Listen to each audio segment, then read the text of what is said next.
Yan. C3 ang nakalagay ko dito. So, 3 amps ang charging current ko.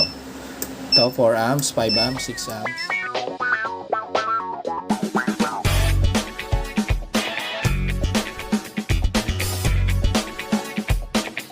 So, ito na yung Samdome natin. Samdome toroidal inverter. Nakakonect na yan dito sa circuit breaker.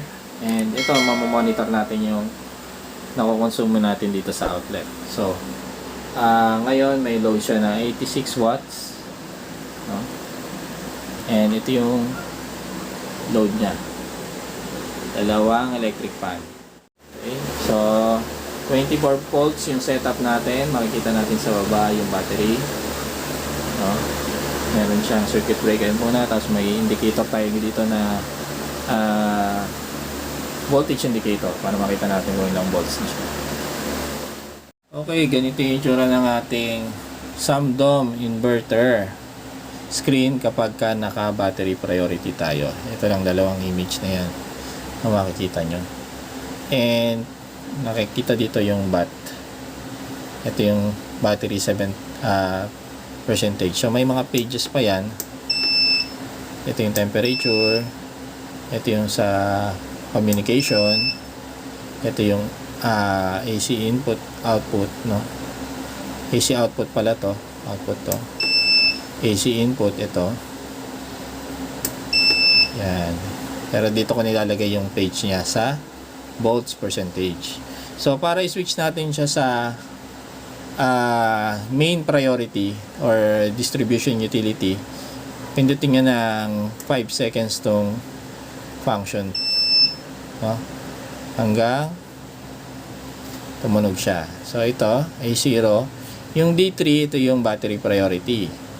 Para switch mo dyan, function.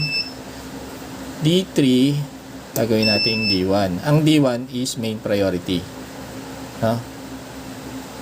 Okay? So, let's try.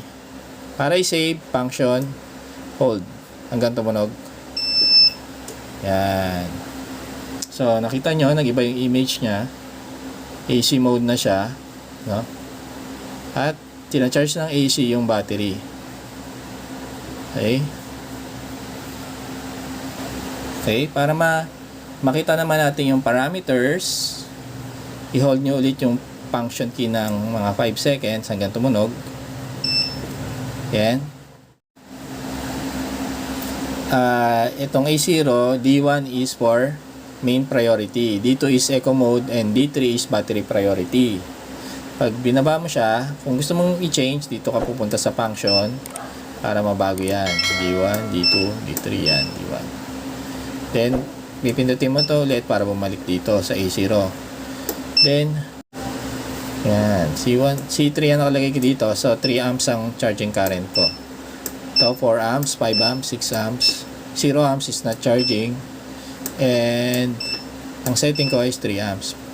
Para ibalik sa kabila, ito. Then, A2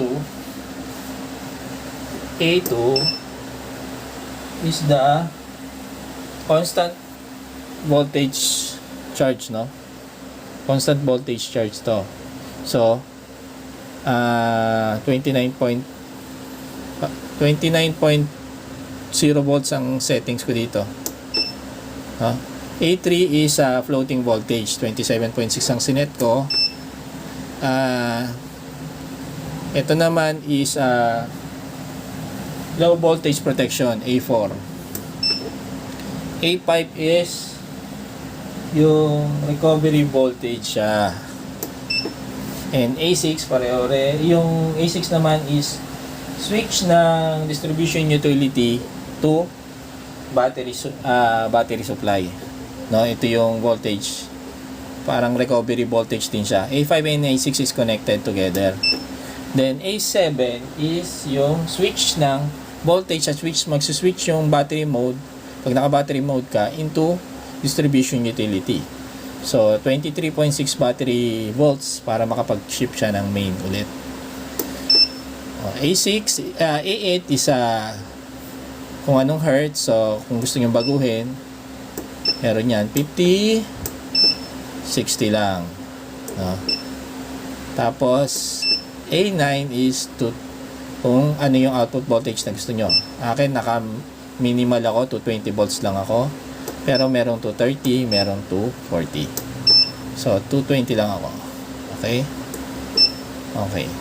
Tapos babalik na lang yan sa 1 ulit. No? A0 pala. A0, yan. Babalik tayo.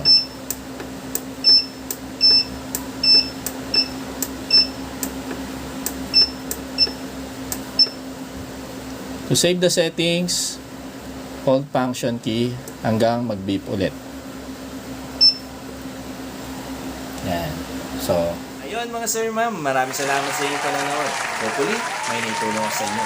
At kung kayo bago sa channel na to, maaari kayong mag-subscribe at pakiclick na rin notification bell sa baba para lagi kayong updated sa aking mga video uploads.